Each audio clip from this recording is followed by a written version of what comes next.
في مثل قديم بيقول كان الاهلي نفع نفسه.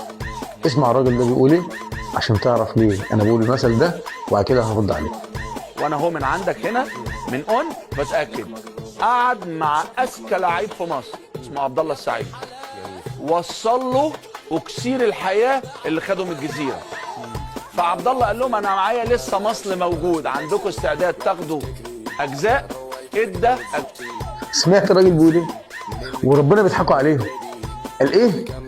كابتن عبد الله السعيد قال لكابتن معدان الجمال تعالى خد مني اكسير الحياه اللي انا اخدته من الجزيره علشان نديه لكل اللعيبه امثال فتوح واللعيبه الثانيه. انت عرفت تقول ايه؟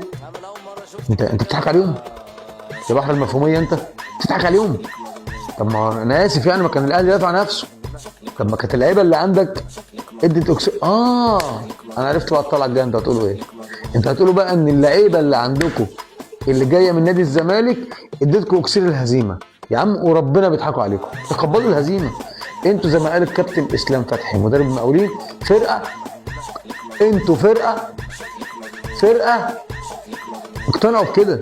يا جماعه الكوره مكسب وخساره، ودلوقتي انتوا خسرانين عادي، الدنيا ما ماتش. انما اكسير حقيقي يعني. اقول لك على حاجه، سلام.